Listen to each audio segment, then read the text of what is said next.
Hello, I'm Michelle Cummings, and I'm one of the co-creators and founders of Personify Leadership, along with Angela Siebely, my business partner.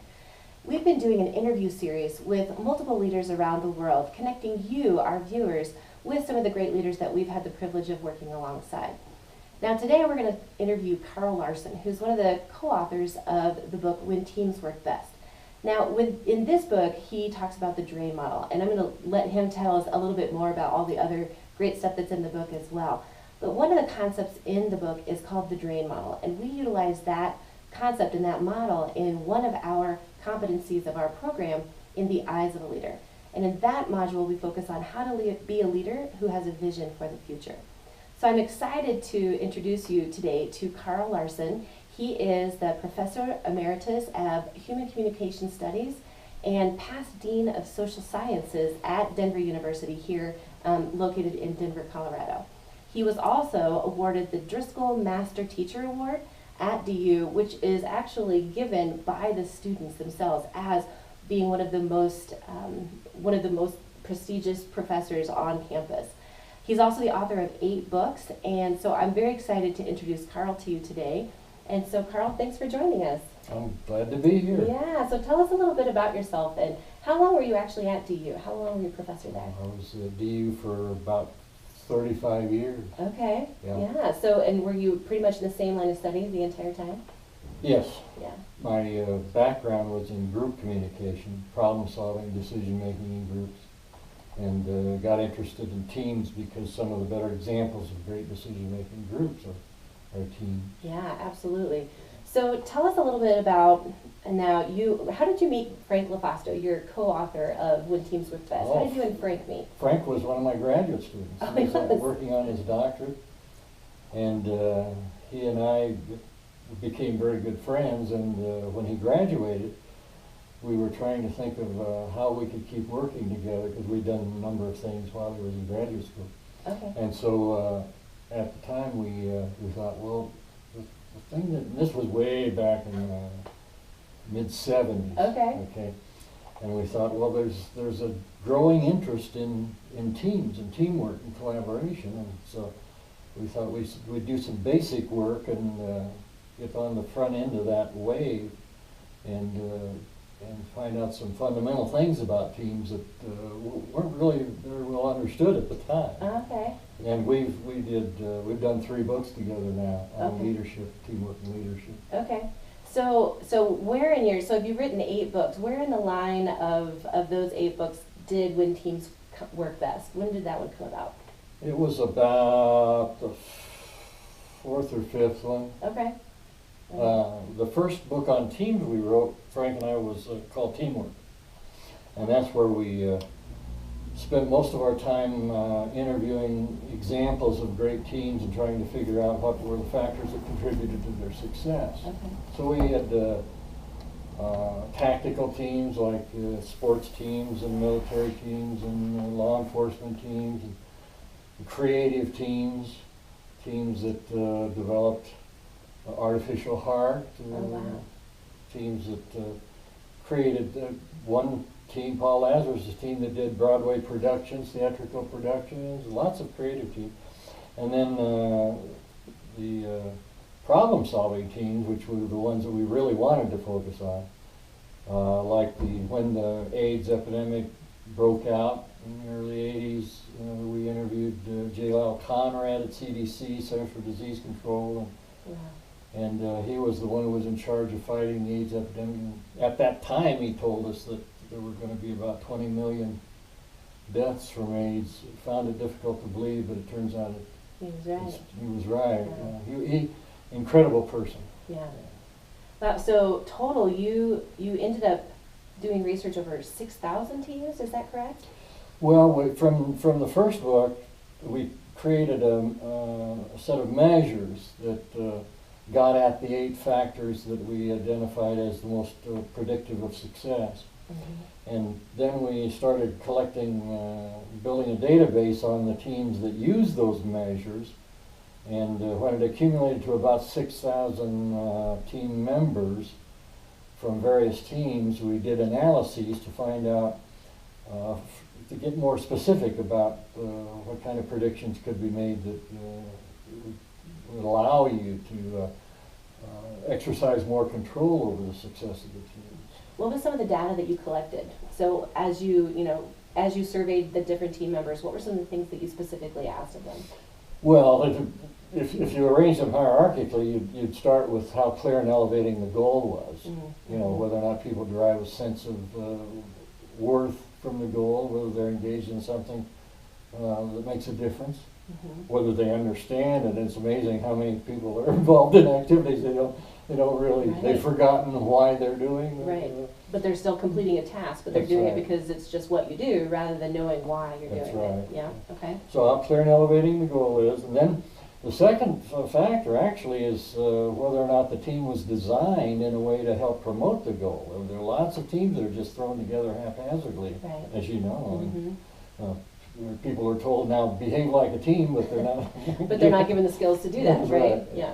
So the infrastructure was, and then competent team members, how competent the members of the teams are, especially the competencies that have to do with their willingness to collaborate with other people and try to develop a sense of common identity. Okay. You know, then the factors go down, but we could spend a lot of time talking about some of those factors. Sure. Yeah.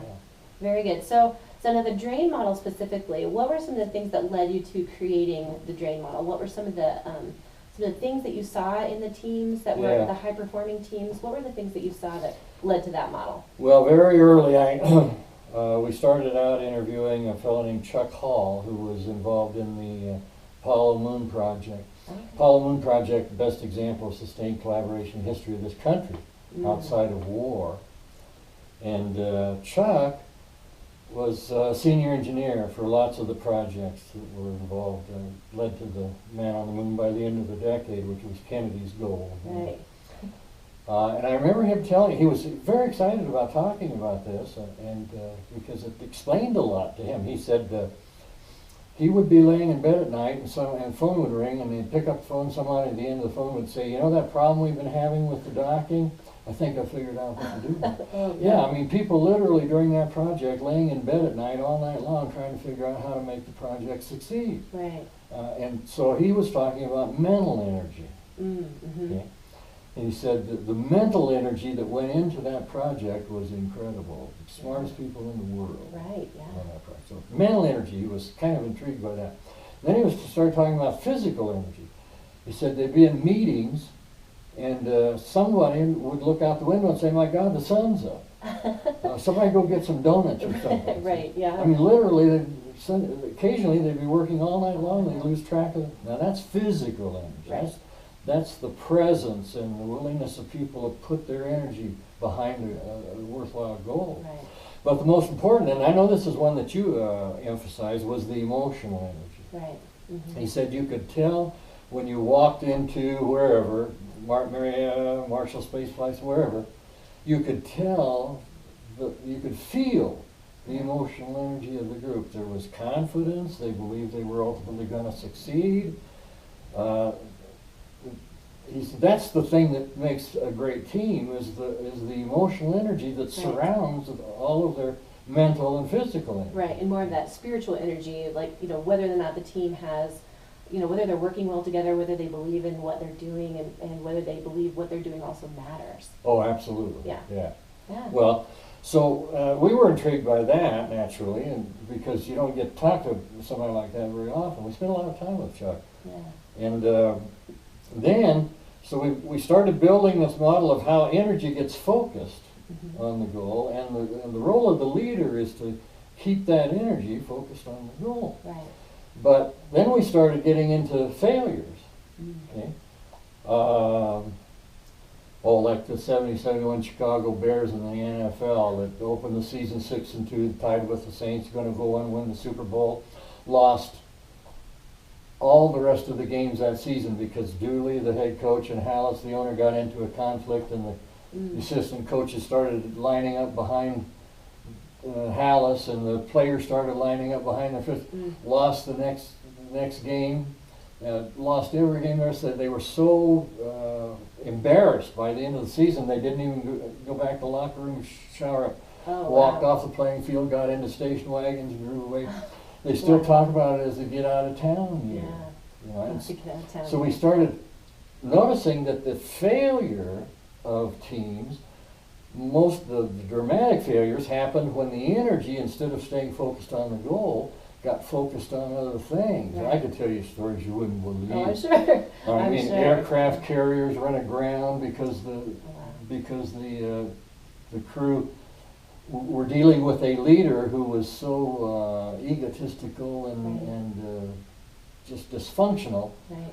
that he didn't allow anyone to question his authority in any way. And I talked to an assistant navigator and a jet pilot on that aircraft carrier, and they claimed that a lot of people knew that the aircraft carrier was going to hit the rocks. The only one that didn't know was the commander. Nobody told him because they didn't want to. When I was involved with one of the airline companies, I can't tell you which one because it's Okay. that's okay. I can't for non-disclosure Sure. provision because Yeah. there were 2 crashes in that company when aircraft crews didn't carry passenger load, but they're just the crew Right. allowed planes to crash. Mm. I couldn't believe someone would actually put their life at risk to make a point to a jerk captain Wow. who became so obnoxious that they decided to just they knew the plane was going to crash, and Wow. the captain didn't, so they let the plane crash. Wow. So in those instances, they definitely had the mental energy because they knew what to do, Oh, yeah, right? yeah. And they had the physical energy, to Oh, yeah. actually perform the job. But what they were missing was the spiritual energy. Oh, yeah. And when that was not aligned with the goal, and that was their drain, right? Oh, and so yeah. the drains are what pulls our focus. If we've got a clear goal, Uh-huh. and we've got all 3 of those energies aligned towards the goal, Uh-huh. then the drain is what those things that come up that actually pull one or all 3 of those things away from the goal, and that's what the drain is. You bet. Yeah. Yeah, we have some research that keeps track of drains, and I could tell you what the major drains are. I mean, like right now, the major drain. It used to be till recently the major drain was someone on the team that wasn't performing the job the way they needed to help the team succeed, and everyone knew it, and no one was saying anything about it. Mm-hmm. So the drain went into maneuvering around that. Now it's overwork. It's exploitation of labor. Yeah. Well, and that starts getting into your physical energy, right? When you get into too much work, it's not only your mental energy, but in your spiritual energy, but also your physical energy. If you're too tired to actually do the job, then that can become a drain as Absolutely. well. Yeah. And if your energy is so diffused that you can't really concentrate. There are some employee contracts now that are setting aside a certain amount of time, let's say 10%, 4 hours a week, where the worker can focus on whatever they want to, and the direct supervisor is expressly denied the right to even question the worker. Oh, wow. Well, that's how bad it's got. Yeah. And do you think that's a good thing? Oh, yeah. Yeah. God, people don't like to be, it's our number 1 complaint in the database. Yeah. Is that, and was it, oh gosh, that great MIT prof. I can't remember his name right now. I'm embarrassed of it. No, that's okay. Because everybody knows it. But he says, if I can remember, paraphrase what he says, we replaced Japan as the culture with the longest work week in the world. Oh, wow. Long since been the culture with the largest number of multiple wage earners per family in the world. Right. Have work technologies that allow us to work from the moment we wake up till the moment we go to sleep at night. Yes. And if our energy flags during the day, we can take drugs to. That's true. What we need to do is repeal our child labor laws, send the kids back to work so we can keep our performance edge. Now, of course, that's tongue in cheek, but Right. that's his way of saying things have gotten out of hand. Yeah, absolutely. I would agree with that. And that's, with the leaders that we work with, a lot of the things that they talk about is just we've been asked to do so much more with less, Yes. right? Like we have less resources, we have less people to get the job done, but yet we're required to do more. Yeah. So. Well, keeping the priorities straight. What's important and what is less important, redesigning or re-engineering tasks. Those are the things that great leaders do now. Yeah, can you talk a little bit more about that? I know that both priority setting and then performance management are 2 of the key things that you talked about in the book around focusing on the goal and trying to mitigate those drains. Can you talk a little bit more about that? Yeah, well, there are so many things going on with people. I literally worked with an organization of engineers. Not one engineer in the organization had ever been a part of a finished product. Oh, wow. Their priorities change so quickly and so often. So they get really close to achieving a goal, but they wouldn't actually, they'd turn it over, and then they turn and go somewhere else. Yeah, Wow. go somewhere. Yeah. A lot of companies are that way, and so it's hard for people to keep track of what matters and what doesn't matter. And if they get this downward cascading of goals from above without any priority setting, they really don't know where to focus their energy. Focused energy is what it's all about. Yeah, absolutely. So do you have any tips or advice on how to be a leader that sets really good priorities and knows how to kind of navigate those throughout the organization? Well, identifying priorities all the way down the line. I mean, because the priorities get set typically from the upper middle of the organization, and very often the priorities are dumped, and people in the upper middle very often get focused more on managing their own function and not how their work fits in. There are all kinds of things that built into organizations that makes it difficult to keep that energy focused. Right. We estimate, in fact, we estimated at one point about 2/3 of the energy of most members of organizations are drained. I heard Meg Wheatley, you know, the author of Leadership and New Science, giving a public presentation once, and she was talking about aggressive disengagement, and she was estimating that about 20% of the energy now is invested in aggressive disengagement. Oh, wow. People literally trying to figure out how to make things fail so they can slow down. Oh, wow. Wow. Yeah. That says a lot. And I mean, and that talking about a huge energy drain, like when you're trying to fail, obviously you're not focusing your energies towards the goal. And not too long ago, we had that zeroed in pretty much in the IT areas, because there's a culture in IT of just exploitation of people, and whole systems were being sabotaged so that they could just get a little free time. Yeah. I know that's not funny, but when I think about the ends to which people will go to protect themselves from being what they consider to be exploited. Right. And so what part of the drain model do you think that fits most in? Do you think that's more of the team spirit, more of the spiritual energy? Yeah. Yeah. I mean, this one, the one we're talking about now, is largely physical. Okay, yeah. Okay. And sometimes it's clarity, it's mental, because clarity is important in sustaining effort toward a goal. And so all of the energy gets messed up. Right. You know, they're confused with too many activities, too many priorities. They're overworked, so that the physical energy is being drained. Right. And the emotional energy is coming from people who feel that their investment of energy is not valued, or that their emotional energy is being misused somehow. Yeah. It's a very complicated, but when you look at teams that are failing miserably, and I had a whole organization, and it's probably too long to go through that example, but they were literally drying up and failing as an organization largely. This was in the pharmaceutical industry. So they have to have, you know, new products coming through the pipeline all continually. the time, And they weren't. Their product line was literally drying up. They were on the verge of going out of business. And when we got into it, myself and a guy from MIT named Hauser, and we both agreed what was happening. It was very complicated, but it was energy draining all over the place. Yeah. So what tips do you have for leaders today to really help figure out how do you communicate, you know, a really clear goal to either your direct reports or to other teams that you're working with as well? Like, what are some strategies that some of the high-performing teams that you saw, what were some of the ways that they communicated out their goals, and how did they stay focused on them? What were some strategies that they had? Well, there are lots of them, but if people in leading an organization are clear about what it is they're trying to do, what's involved in doing that, what contributions different parts of the organization are making to that, how those different contributions intersect and coordinate with each other.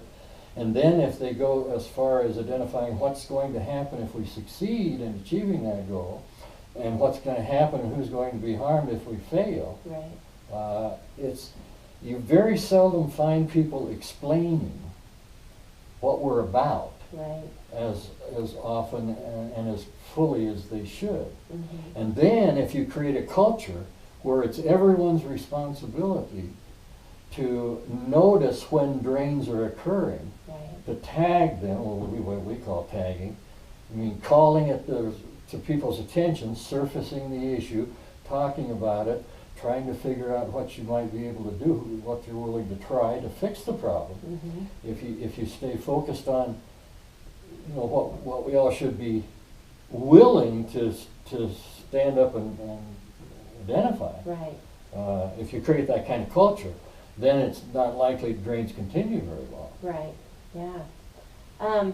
I'm curious. So in the Personify program, where we teach the drain model is in the eyes of a leader, and we have 8 different competencies, 8 different modules that we teach, and we purposely put vision at the end. And we kind of wrestled with that a little bit, like where do you put vision? Mm-hmm. You know, when you're talking about leadership development, and we purposely put it at the end so that way we could get leaders that have gone through the course to set some 30, 60, and 90-day goals, and then introduce well, first we actually put them through an experiential activity that really is the drain model brought to life. It really does surface the behaviors of, we give them a task, and the task sounds so ridiculously easy that then but it's actually really hard.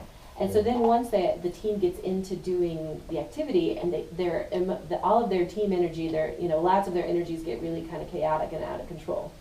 And then it takes an extreme amount of focus and clarity from the whole team in order to be able to accomplish that goal.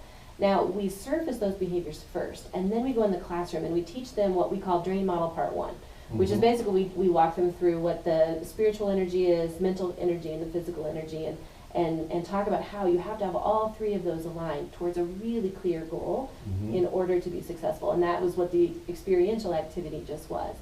And then we actually have them sit down and actually write out what their 30, 60, and 90-day goals are, and for themselves, for their teams, and then we ask them to identify and look at how their self and team goals align with the organizational goals.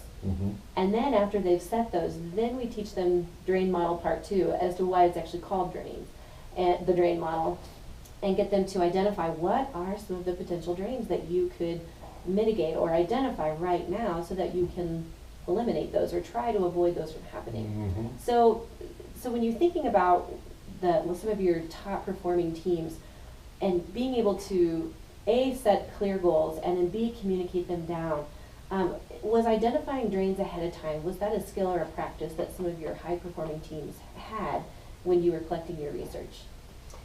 It usually came later. Oh, it did? It came later. Because, well, it depends on what model you follow. And I could see in experiential learning in particular having vision come toward you. But if you look at, for example, the MIT stuff, Michael Schrage's work, the position is that everything starts with a problem or an issue or a goal. Okay. And everything builds from there. Right. And if you look at the teams that are unusually successful, like Apollo Moon Project, Man on the Moon, but you think about what would have happened if Kennedy's had stated that goal as, we want to be the best space exploration country in the world. Right. And that's the way many goals or visions are stated. We want to be the best of what, you know. Right. Yeah. And so it's not concrete. It's hard to tie in what the consequences of achieving or not achieving that goal might be. Right. It's hard to get people to understand what kind of a design is needed to achieve that goal. So I like the MIT position that says, and especially when you move from teamwork into collaboration, when you've got people from different organizations coming together, working on a community problem or a statewide problem or a national problem, then it's very important to integrate that those different priorities and needs of people into a common goal. Right. In fact, the big research going on now with collaboration is a common identity. How do you get people to see themselves as actually, in fact, working on a goal together, Right. and instead of performing parts of the puzzle. Right. We've got some research that says that people actually identify more with their function in an organization than they do with the organizational goal itself. Wow, yeah. And that says a lot as well. Oh, yeah. Well, so part of that just comes down to managing performance then, right? You bet. Is knowing what the team goals are, how they align with the organization, and then for yourself as a leader having goals in there as well. But then, if you are a leader and you're managing others, how to manage those performances of your direct reports, so that way you keep everybody on track and try to eliminate the drains when you see them pop up. Yeah. So that's one reason why we teach that model in this course, is because we think it's so important to set your goals, because in today's society we're not a very reflective society anymore. So really to sit down and write out goals, we have them write them out, because even the practice of that is not very common. People kind of have more conceptualized goals, like, oh, I know I want to do this. I want to move up in the organization, or help my team hit this number. But then to actually write them down is, I think, is one step to really helping you actually achieve it when you see it in black and white. But then also to go in and identify what are the things that might pop up ahead of time. So to hear you say that a lot of times people didn't talk about the drains until after they already happened. So hopefully that this strategy of teaching leaders how to set your goals and then also identify what the drains are before they happen, hopefully that will actually help them be more successful. Yeah. Yeah. In fact, now, a lot of our work, we focus on the most likely drains. And, the most likely drain now, it might surprise you. What is maybe it? you already know. You probably do from your experience. But about 15 years ago, there was an institute that identified that 28% of the energy of teams is spent on dysfunctional relationships. Oh yeah, Okay. absolutely. Yeah. Now, not too long ago, a couple of years ago, we got a report from the same institute that said that was now up to 43%. Wow. Now, think about that. 43% of the energy in a team typically is spent with dysfunctional relationships. And the thing that is disheartening about that is dysfunctional relationships are unlikely to be addressed directly by the leader of the team. And most leaders will say, well, it's their problem, let them work it out. Right. And if you can get leaders to understand that what they have to do if they want to succeed is recognize when those dysfunctional relationships are beginning before they destroy the whole energy of the group. It doesn't take much less. Yeah. Dysfunctional relationship to destroy the whole emotional energy of the team. Absolutely. And if leaders are unwilling to do that, it's very unlikely that the team itself will do it. Because when we get into self-directed, self-managed teams, one of the problems with those kinds of teams is their inability to deal with performance issues. Yeah, absolutely. Yeah. You just described, in my mind, I was like, oh, we cover that in the Feet of a Leader. In the Feet of a Leader module, we talk about accountability and how to be an accountable leader rather than a victim leader. And then, and then we also, in that module, we talk about mirror neurons.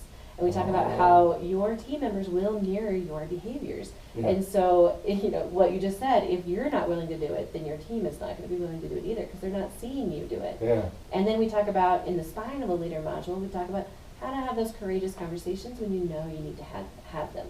And when you start seeing them come up, we talk about, in the Heart module, what are the signals that you're sending out, or what are the signals that you're picking up on other people, to where you can start catching some of those dysfunctional things, prevent them from happening in the first place when you address it early on and not wait until it gets to be so big that now we're spending all of our energy in the dysfunction rather than on our goals, right?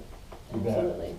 One of the most intriguing lines of research, I think, in the last 10 years is mirror neurons. I think it's just amazing research. And I was reading some of the early stuff that came out of the labs in Italy where they discovered that. But one of the ways that shows up on teams, for those who don't know, mirror neurons is the discovery that internal states in other people, the mental energy, let's say, I know that's oversimplifying it, but the mental energy that's present in people can be literally felt. So if someone is in pain, some people are capable of experiencing that pain than other Mhm. people. Some people aren't, but some people are. And one of the interesting things about mirror neurons on teams is that when you see something dysfunctional occurring on the team, odds are that other people are seeing it too. Right. Mhm. And that a lot of people don't identify how much pain and discomfort that's causing the team. Right. And so if people were tuned into that everyone is seeing it and they've been watching it for 8 months and they're getting tired of it. Yep. And if people just understood that a lot of other people on the team are experiencing the same Right. problems or the same discomfort with the problem, they would be much more likely to be willing to surface that on the team. Yeah. And Absolutely. so I think the concept of mirror neurons is a really important one. Yeah. Absolutely. Well, Carl, what are some other things that you are working on right now? I know that you're semi-retired, right, or trying to be? Yeah, trying to. Trying to be. So are there any other things that you're currently working on right now? Yeah, most of my work has gone from teamwork to collaboration. So I'm working now with metropolitan planning organizations. These are organizations created by the federal government to deal with common problems in the metropolitan areas like transportation planning and aging problems, that kind of stuff. Oh, wow. I'm working with, there's an organization in Colorado that's called the Colorado Center for Nursing Excellence. Mm-hmm. And I don't know if you know, but there are lots of federally supported community health centers around the country that with the help of the federal government get money to provide needed health care in communities that don't have adequate health care. Like for example, here in Colorado we have one of the best I've ever seen. It's called the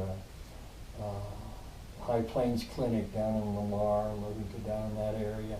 They started with a trailer, an empty trailer, and they built a clinic. They provide health care for people that come in from Kansas and from southeastern Colorado. They're up to, the last time I heard, they were up to like 65 clinical healthcare professionals. Oh, wow. The people we interviewed said it's the best thing that ever happened in that community. Wow. This organization in Colorado, CCNE, Colorado Center for Nursing Excellence, does a lot of intact. Think about bringing teams together from an organization that the whole team is there. Right. And giving them training. See, a lot of the reason why teamwork training sometimes doesn't take is that you train individuals, they go back to their organizations, they don't have support systems. Exactly. For doing Or shared experience. Yeah. Yeah. Mm-hmm. Well, I love working with that organization. I just finished working with one of the best organizations I've ever worked with, which is the Regional Institute for Health and Environmental Leadership, Kathy Kennedy's group. And that group has done leadership training for health and environment people. And I happen to think that CDC is the greatest health organization in the world. Wow. They sponsor that.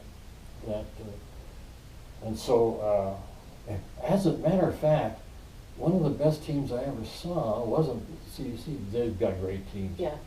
One of the best teams I ever saw. I'm sorry, I get No, that's okay. into this when I think. I love it. Was an EPA team, Huh. Region 8, and I worked with them years ago when their funds were being cut severely because there's a lot of political pressure on the regulatory functions of the EPA. EPA does some incredibly important stuff, Mm-hmm. but a lot of people, for political reasons, don't like to be regulated. Right. And Mm-hmm. so we had a president not too long ago that was cutting funds for the regulatory. I saw that senior management team get together and share their budget and staff with the parts of the organization that were being cut. Uh-huh. I have almost never seen a senior management team voluntarily share Their staff. their Their resources, yeah. because that's how important they think that goal is. Wow, that's great. Yeah. That's great. And they recognized that there was some areas of their team that were losing resources, Yeah. and they had some to share Yeah. to help still focus on the goal. Yeah. That's a great It example. was a great team. Well, Carl, thank you so much for coming and being a part of our interview series. And thank you again for letting us share the DRAIN model, continue out in our program as well, so that way we can really help leaders try to be a leader that have a vision for the future and realize the importance of setting their goals and aligning that spiritual, mental, and physical energy towards the goal. Well, thank you, Michelle. Yeah. I really enjoyed talking with you. Absolutely. Thank you so much. Okay.